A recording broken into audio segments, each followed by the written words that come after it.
Esta es la segunda ocasión en la que los visito para presentar resultados de una investigación. En su momento, si es que a alguno de ustedes les tocó, tuve la oportunidad de visitarlos para presentarles resultados de la investigación de consumo de frutas y verduras en, ¿sí? ¿Se acuerdan? Muy bien. En población universitaria y su relación con la felicidad, ¿no? Con el bienestar subjetivo. Entonces, en esta ocasión vengo a presentarles los resultados que obtuvimos de la primera toma de datos de la investigación que se realizó durante el doctorado, que se titula Efecto de la contingencia derivada por COVID-19 sobre nivel de seguridad alimentaria y hábitos saludables en población de Baja California, México. Este es un estudio de diseño longitudinal. ¿Eso qué significa? Que realizamos 3 tomas. Una toma inicial, a partir de esta toma inicial, 3 meses posterior, y a partir de estos 3 meses, otros 3 meses, llámese 6 meses después de la toma inicial, ¿no? ¿Qué es lo que queríamos? Ahorita vamos a entrar a detalles con los objetivos que establecimos en la investigación, pero a grandes rasgos lo que queríamos era saber qué pasó en población de Baja California durante la contingencia, ¿no? ¿Comimos mejor? ¿Comimos peor? ¿Hicimos ejercicio? ¿Comimos más comida chatarra? ¿Tuvimos más ansiedad? ¿Qué se estuvo presentando durante este tiempo, ¿no? Y la idea es poder revisar en este plazo si hubo mejoras a través del tiempo, a través de los meses, o tal vez se mantuvieron estos cambios o llegaron aún a verse más afectados, ¿no? Entonces, vamos a comenzar. Me presento con ustedes, soy la doctora Paloma Martínez, licenciada, como ahorita lo comentaba la maestra, licenciada en Nutrición y Ciencias de los Alimentos por la Universidad Iberoamericana, maestría en Ciencias de la Salud con enfoque en Nutrición por Universidad Autónoma de Baja California y actualmente concluyendo el doctorado en Nutrición y Ciencias de la Conducta por la Universidad Autónoma de Baja California. En su momento, les platicaba, tuve la oportunidad de venir a presentar resultados sobre consumo de frutas y verduras en estudiantes universitarios del área de la salud y su relación en el bienestar subjetivo, que es una manera muy sofisticada de llamarle a la felicidad, o es la manera en la que los investigadores por ahí llaman este proceso de evaluación. Y también tuve la oportunidad de trabajar en la investigación prevalencia de consumo de frutas y verduras en población estudiantil de la Universidad Autónoma de Baja California, Campus Otay. Muy bien, entonces como introducción, la incertidumbre e inestabilidad económica derivada por la contingencia de COVID-19 ha llevado a realizar investigaciones sobre los riesgos de la pandemia sobre los sistemas alimentarios, ¿no? Comenzó la pandemia y ¿qué pasó? Un caos. De repente Costco estaba saturado, todo el mundo comprando muchísima comida, muchísimas por ahí rollos de papel, ¿no? Algo bien interesante que a la fecha a muchos nos hace reír. Pero aún en el área de la investigación hubo bastante trabajo sobre querer conocer qué iba a pasar con los alimentos, ¿no? ¿Qué va a pasar? Y muy importante, en México, por ahí se realizó una investigación llamada Channels of Transmission to Food and Agriculture, realizada por la FAO, y México fue considerado uno de los países con riesgo medio alto sobre la demanda de alimentos debido a una probable reducción en la capacidad adquisitiva para acceder a los mismos. No solo estamos hablando de que la investigación habla sobre una posible, digamos, una probable reducción, no solo en la capacidad económica para adquirirlos, pero también en el hecho de poder accesar a ellos, ¿no? Una cosa es decir, tienes el dinero o no para comprarlos, pero otra cosa es ir a la tienda y que estén. A lo mejor yo tengo el dinero, pero tal vez este proceso precisamente derivado por COVID-19 lleva a problemas en la producción de frutas y verduras, en la distribución de frutas y verduras, en convenios con otros países, y eso también conlleva que aunque tú tengas el dinero, se ve afectado el acceso que tenemos a estos alimentos, ¿no? Continuamos entonces. Ok, entonces, ¿qué buscamos nosotros? ¿Qué es lo que queríamos o intentábamos nosotros resolver? Tenemos 2 preguntas. ¿Cuál es el efecto de la contingencia derivada por COVID-19 sobre el nivel de seguridad alimentaria y hábitos saludables? ¿Y qué cambios se presentan a lo largo de 3 y 6 meses en población de Baja California? Es importante mencionar, y eso lo vamos a ver un poquito más a detalle más adelante, es importante mencionar que esta investigación como tal, a diferencia de otras que se están haciendo a nivel nacional, está considerando seguridad alimentaria. No es lo mismo hablar de solamente hábitos saludables, llámese haces ejercicio o no, comes comida chatarra o no, tomas agua o no, hábitos de rutina, ¿no? A decir ¿Cuál es tu nivel de seguridad alimentaria? Llámese, ¿tienes la capacidad para adquirir esos alimentos? ¿Estás pasando hambre? ¿Has tenido días donde no has comido lo suficiente? Ahorita revisamos esa parte. Entonces, continuamos con el objetivo. El objetivo de la investigación fue evaluar el efecto de la contingencia derivada por COVID-19 sobre niveles de seguridad alimentaria y hábitos saludables en población de Baja California y presentar los cambios que se hayan mostrado de 3 a 6 meses, ¿no? Este es un diseño longitudinal. ¿Por qué? Porque estamos hablando de que hay diferentes tomas, ¿no? Con ciertos tiempos, cierto número de meses considerados. Conflicto de intereses, no presenta la investigación conflicto de intereses. Y criterios de inclusión, contar con la mayoría de edad, vivir en el estado de Baja California y contar con acceso a Internet. ¿Por qué Internet? Debido a que nos vimos en la necesidad de mantener los lineamientos de la sana distancia, toda esta recolección de datos se hizo vía en línea, ¿no?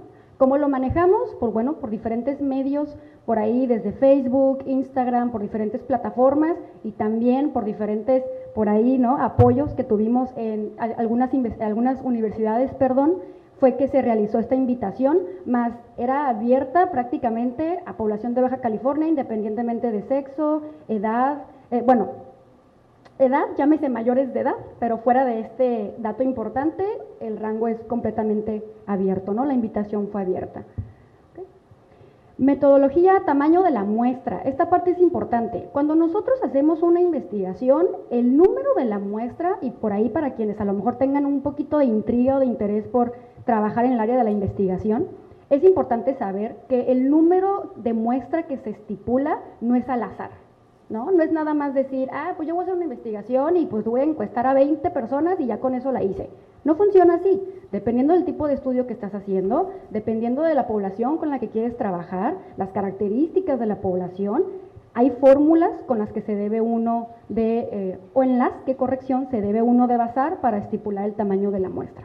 Nosotros, basándonos en los resultados publicados por INEGI en el 2021, el 26 de enero, sobre el número de habitantes de Baja California, con fórmula, considerando el 95% de nivel de confianza y 5% el margen de error, obtuvimos el número de muestra o ideal de participantes de 385 personas.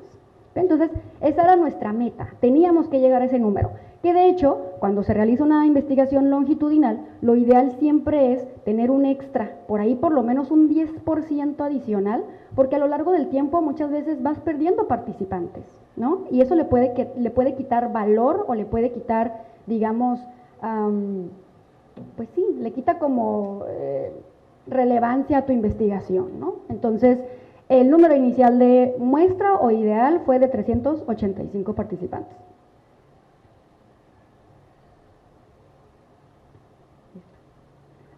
Perdón, nos regresamos como que se había trabado. Ok, entonces, ¿qué fue lo que hicimos? ¿Qué fue lo que aplicamos o qué datos estuvimos pidiendo? Bueno, diseñamos una encuesta basada en 3 áreas. Información general, hábitos saludables con antropometría autorreportada. Recordemos que si estamos manteniendo o siguiendo las recomendaciones de sana distancia, pues no podemos pesar y medir nosotros, ¿no? ¿Qué mejor sería eso? Eso siempre es lo ideal, que tú como investigadora o como investigador puedas hacer la toma de medidas. En este caso, por respetar indicaciones de COVID, no lo hicimos, fue autorreportado, peso y estatura, y aplicamos la escala de experiencia de inseguridad alimentaria en su versión hogar. Ahorita vamos a hablar un poquito más de esta escala, pero es muy interesante porque es la que la OMS precisamente sugirió a nivel internacional para investigaciones que se estén haciendo sobre el tema de COVID-19 para poder comparar los resultados con otros países, ¿no? Entonces esta parte está interesante. Creo que de repente se nos pasa o se nos olvida que esto que vivimos y que seguimos viviendo hasta cierto punto de COVID es algo histórico, ¿no? El cerebro tiene curiosamente esta capacidad de adaptarse, tiene una facilidad de adaptación extraordinaria y creo que ya lo hemos venido como normalizando entre comillas, pero esto es algo histórico. Más adelante en las escuelas van a hablar de esto, hay muchas investigaciones sobre esto, se van a seguir presentando investigaciones sobre esto, entonces sí es importante que existan precisamente instrumentos que se puedan aplicar a nivel internacional y que por ende más adelante podamos comparar los resultados entre países, ¿no? Ok, entonces, el instrumento de información general, pues como bien lo dice su título, es información general. Sexo del participante, edad, estado civil, escolaridad de la persona proveedora del hogar, cambios en el ingreso de la persona proveedora del hogar, nivel de confinamiento, que son datos importantes, ¿no? Más adelante también hablaremos, se consideran si la persona hizo compras en el tianguis o en supermercados establecidos, otros parámetros como datos generalizados. De ahí, hábitos saludables. Esta encuesta estuvo interesante porque nos partimos o nos basamos en ciertos indicadores que estuvo considerando la investigación que realizó el Instituto Nacional de Salud Pública sobre el efecto, bueno, es titulada Estudio sobre el efecto de la contingencia por COVID-19 en el consumo y compra de alimentos. Esta es una investigación que, repito, realizó el Instituto Nacional de Salud Pública en combinación con el Programa Mundial de los Alimentos, el cual consideró áreas como cambios en el consumo de alimentos chatarra, percepción de cambios en el peso. Eso es interesante, percepción de cambios en el peso, no cambios numéricos en el peso. ¿Sí me explico? ¿Queda clara la diferencia? Porque aparte preguntamos el peso. Entonces, una cosa es lo que tú crees que pesas y otra cosa es lo que pesas, ¿no? Hay investigaciones que hablan sobre cómo generalmente la tendencia es que pensamos que medimos más de lo que medimos y que pesamos menos de lo que pesamos, ¿no? Muy a nuestro favor, o sea, qué padre, ¿no? Siempre sientes que eres más alto y pesas menos. Entonces, eso es importante. Una cosa es la percepción y otra cosa es tu peso como tal. ¿Qué más? Cambios en la actividad física, comer más por ansiedad, depresión o aburrimiento. Eso estuvo interesante y vamos a ver que sí es algo que afectó bastante. Así como interés en alimentación saludable. Interés, no hacerlo. Vamos a lo mismo, ¿no? Como esto de la percepción, esa parte es importante. Tener el interés no significa necesariamente que lo estamos haciendo, lo estamos llevando a cabo. Ok, y la encuesta, la escala de experiencia de inseguridad alimentaria, la encuesta fue diseñada por la Organización de las Naciones Unidas para la Alimentación y la Agricultura con el objetivo de contar con una herramienta que pueda ser utilizada y comparada, como les comentaba ahorita, entre diferentes países. Hasta el momento, esta herramienta ha sido sugerida por la OMS para investigaciones realizadas durante la pandemia o con el tema de la pandemia de COVID-19. Entonces, a diferencia de la investigación que está realizando o estuvo realizando el Instituto Nacional de Salud Pública, ellos no consideraron una herramienta internacional sobre seguridad alimentaria y nosotros sí. ¿Okay? Seguimos. Ok, ahora, ¿qué es lo que hace este instrumento, esta herramienta? Bueno, según los resultados, divide en 3 categorías. Seguridad alimentaria o inseguridad alimentaria leve. ¿Qué significa? Incertidumbre acerca de la capacidad de obtener alimentos. Incertidumbre, no la falta de capacidad. Es diferente, ¿no? A lo mejor es, siento que tal vez no me alcanza, pero me alcanzó y lo pude comprar. Eso le llamamos seguridad alimentaria o yo diría, esto es respetando ahora sí que la información que nos proporciona el instrumento, yo diría eso sería como inseguridad alimentaria leve y seguridad alimentaria es ni siquiera tener la incertidumbre, ¿no? Yo sé que tengo dinero, yo sé que puedo comer y no me va a pasar nada, ¿no?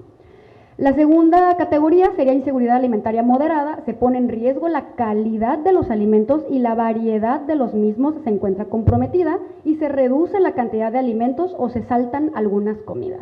O sea, no es dejar de comer como tal, pero tal vez ya no puedo comer tan sano, ¿no? Ya no puedo ir a mi tiendita esta orgánica que están muy de moda ahorita y que todo es carísimo. Ya no puedo ir a esta tiendita a comprar ciertas cosas, ya se ve un poquito restringida las opciones que tengo. O más bien, y la última categoría, inseguridad alimentaria grave. No se consumen alimentos durante 1 o más días, ¿no? Y eso es interesante porque vamos a ver que hubo personas que sí pasaron por lo menos un día sin comer, y eso que estamos hablando de una muestra que tiene acceso a internet. O sea, no queriendo, estamos hablando de que son personas con cierto nivel adquisitivo, ¿no? Una persona de muy bajos recursos o una persona evidentemente en situación de calle no tiene acceso a internet. Y aún así hubo personas que indicaron pasar por lo menos un día sin consumir algún alimento. Entonces, rápidamente vemos la escala. Es un instrumento que se encuentra conformado por 8 preguntas, 8 ítems, enfocados en experiencias y comportamientos relacionados con la alimentación, describiendo dificultades para acceder a los mismos debido a limitaciones de recursos durante los últimos 30 días. Eso es importante. La pregunta siempre comienza, pensando en los últimos 30 días, usted, ahí ya cambia, ¿no? Pero comenzamos con los 30 días, usted u otra persona en su hogar se ha preocupado por no tener suficientes alimentos para comer por falta de dinero u otros recursos. Este es un ejemplo. ¿Por qué 30 días? Bueno, la OMS como tal, o bueno, el instrumento como tal, sugiere que esta herramienta, este instrumento, se aplique en un lapso de 30 días en adelante. Entonces, normalmente lo que se hace con este instrumento se aplica en un lapso de 30 días o de 3 meses. Ya nosotros agregamos 3 meses adicionales, pero por eso es que nosotros determinamos el rango de primero 3 meses y luego 6 meses, para respetar estas indicaciones. Ok, ahora la parte interesante, los resultados.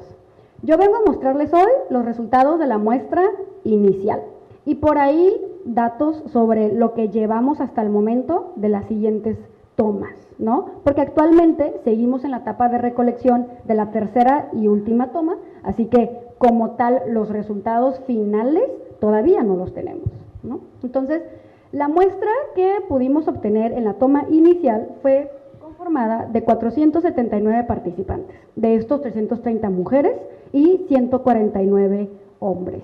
Por ahí hay un sesgo, ¿no? Evidentemente son más las mujeres que participan, eso se ha visto también en otras investigaciones, normalmente las mujeres son más como activas en esa parte, ¿no? De querer participar en encuestas o en investigaciones. La media por ahí de edad fue de 27 años y los rangos de edades fue de 18 a 62, bastante amplio, ¿no? Seguimos por ahí en la muestra de 3 meses, que todavía también ciertos participantes que se retrasaron un poco en la toma inicial, todavía estamos esperando respuestas sobre ellos. Hasta el momento ha sido de 274 participantes, de estos 177 mujeres y 97 hombres. El rango de edad también amplio, de 18 a 58 años y media de edad 26 años. Y por último, lo que llevamos hasta el momento, repito, esta parte todavía está activa, de la etapa de 6 meses son 212 participantes, 157 mujeres y 55 hombres. La media de edad de 28 prácticamente años y el rango de edad de 18 a 59 años. Ok, entonces, ahí viene lo interesante. ¿Qué pasó? ¿No? Este número de personas, esta muestra, ¿qué cambios tuvo? ¿Qué estuvo presentando en esta etapa del confinamiento? Bueno, ¿sí se alcanza a ver bien? Ustedes que están más atrás. Creo que se ve un poquito como muy pequeño los números, ¿no? Ok, entonces, vamos a ver, ya no hay ingreso, 1.7%, bueno, cambios en el ingreso de la persona proveedora del hogar. Nos vamos a ir por ahí con tablas y con gráficas sobre modificaciones que hubo. Cambio en el ingreso, ya no hay ingreso.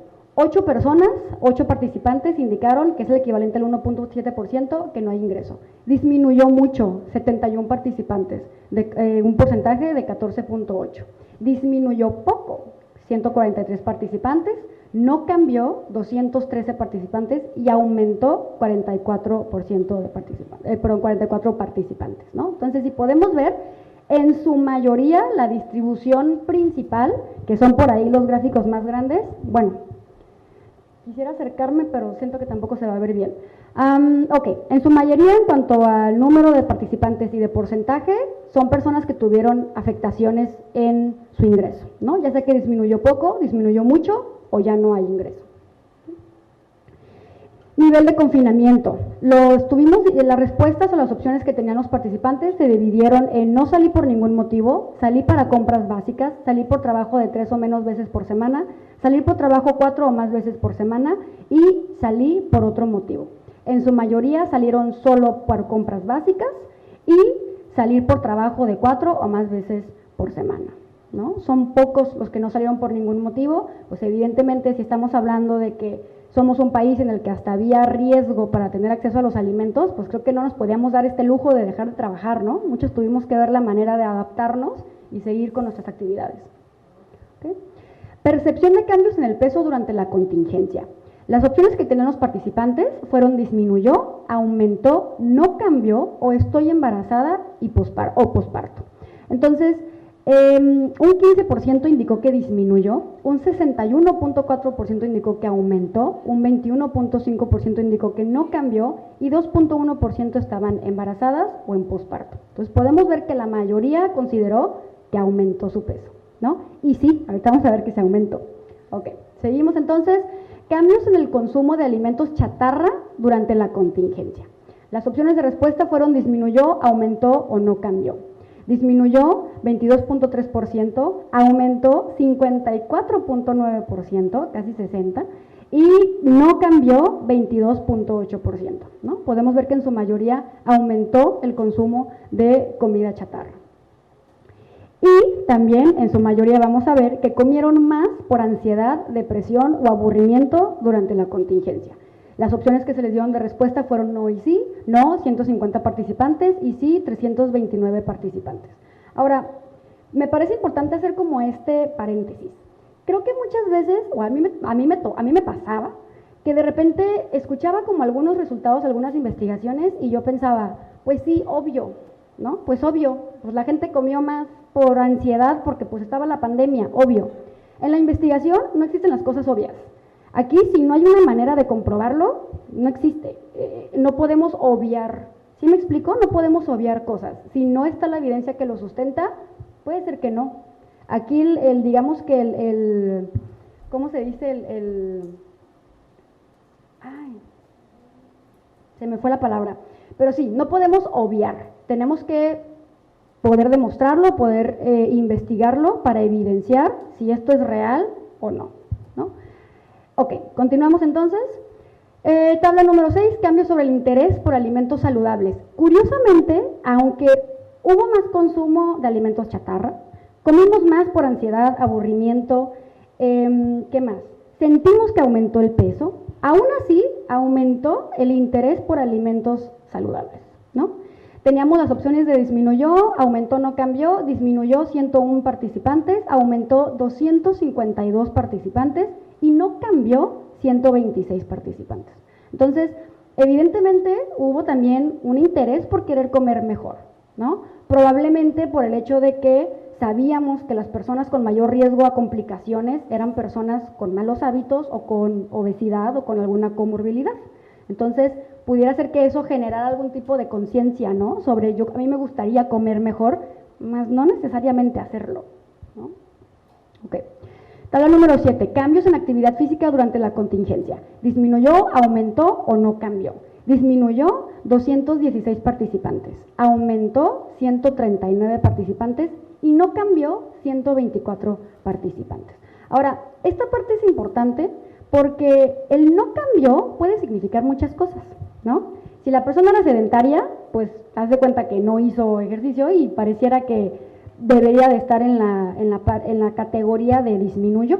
O si era una persona muy activa desde un principio y se mantuvo en este nivel de actividad, pues pudiéramos decir que a lo mejor quedaría en la respuesta de aumento, pero ese digamos que es una de nuestras limitaciones en la investigación, que hay ciertos puntos de respuesta que son un poquito ambiguos, ¿no? Y que lamentablemente no vamos a poder saber en cuanto a qué categoría se puede clasificar. ¿Okay? Recibió la vacuna contra COVID-19. Esta parte está interesante.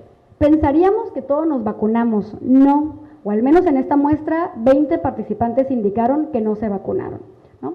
Dentro de la investigación también preguntamos la razón por la cual decidió no vacunarse y recibimos respuestas desde porque no quiero, porque no creo en la vacuna, porque mi médico me dijo que no me vacunara o porque no tenía un centro de vacunación cerca de mí, ¿no? Cerca de mi casa. ¿Okay? Continuamos. Ahora sí, la parte de seguridad alimentaria. La tabla número 9 presenta los resultados de la pregunta. En los últimos 30 días, usted u otra persona en su hogar se ha preocupado por no tener suficientes alimentos para comer por falta de dinero u otros recursos. Seguridad alimentaria, llámese personas que dijeron, no me he preocupado, no me he preocupado, no he tenido ese problema, fueron 377 personas, pero 102 personas indicaron que sí hubo en los últimos 30 días alguna preocupación por no tener suficiente alimento o ya sea por falta de dinero o por falta de recursos, ¿no? La siguiente pregunta, pues en los últimos 30 días, ¿hubo alguna vez que usted u otra persona en su hogar no haya podido comer alimentos saludables y nutritivos por falta de dinero u otros recursos? 400 personas dijeron que no habían tenido ese problema, pero 79 personas dijeron que sí. Y vamos a lo mismo, estamos hablando de personas que tienen acceso a internet, o sea, tienen dentro de lo que cabe, un nivel socioeconómico, ¿no?, de medio alto, por lo menos medio, para poder tener acceso a esto. Okay. Siguiente pregunta. Pensando en los últimos 30 días, ¿hubo alguna vez en que usted u otra persona en su hogar haya comido poca variedad de alimentos por falta de dinero u otros recursos? 400 personas dijeron que no tuvieron esa preocupación, pero 79 dijeron que sí.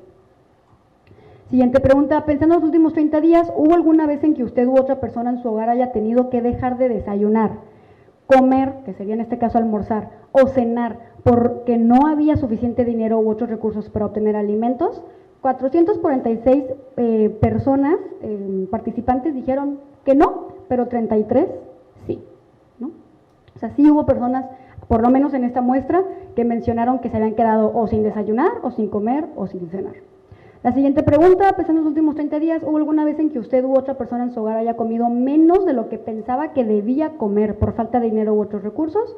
443 personas indicaron que no, pero 36 personas indicaron que sí. Pensando en los últimos 30 días, ¿hubo alguna vez en que usted, en que su hogar se haya quedado sin alimentos por falta de dinero u otros recursos? 457 participantes dijeron que no, nunca se quedaron sin alimentos. 22 participantes dijeron que sí, que se quedaron sin alimentos. Pensando en los últimos 30 días, ¿hubo alguna vez en que usted u otra persona en su hogar haya sentido hambre, pero no comió porque no había suficiente dinero u otros recursos para obtener alimentos? 442 personas dijeron que no, que siempre hubo comida y si tenían hambre podían acceder a ella, y 37 personas dijeron que sí hubo momentos donde tenían hambre y no tenían alimentos a los cuales acceder, ¿no? Pensando en los últimos 30 días, ¿hubo alguna vez en que usted u otra persona en su hogar haya dejado de comer todo un día por falta de dinero u otros recursos? 467 personas dijeron que no, que eso no sucedió, pero 12 personas dijeron que sí. Imagínense, todo un día sin comer, ¿no? Y repito, estamos hablando de una muestra conformada por participantes que están por lo menos en clase media, ¿no? Ok, ahora hablemos sobre el peso. Decíamos ahorita que los participantes sintieron que habían subido de peso, ¿no? Y que sí, que habían comido más, lo cual tendría sentido que subieron de peso. En su mayoría, el 60% de los participantes son parte o forman parte de sobrepeso y obesidad.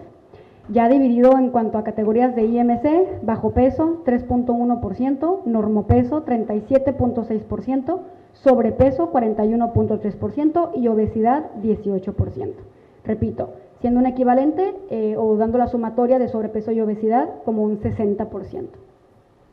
Ok, entonces, conclusiones. ¿Qué podemos ver de esta última toma? No vamos a decir resultados porque no hemos terminado como tal la investigación, pero las conclusiones que podemos tener de esta primera recolección es que el aislamiento social y desequilibrio económico derivado a la pandemia de COVID-19 sí ha impactado no solo en los hábitos alimenticios, pero en la calidad de los alimentos que consumimos, ¿no? Pudimos ver que sí hubo personas que indicaron que no tenían acceso a alimentos saludables o que no podían por ahí consumir ni siquiera alimentos en general, ¿no? Olviden si saludables o no, pero en algún momento comer como tal.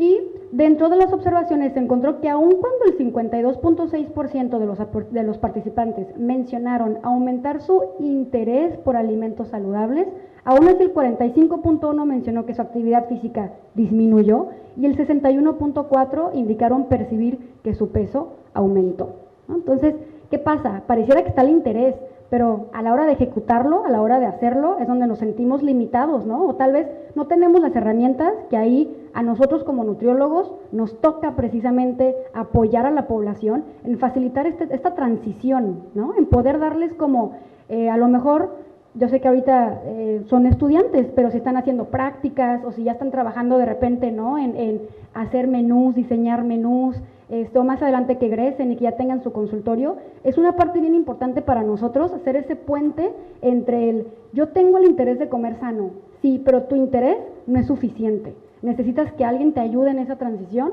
para poder llevarlo a cabo, ¿no? Para que sea entonces factible. ¿Okay?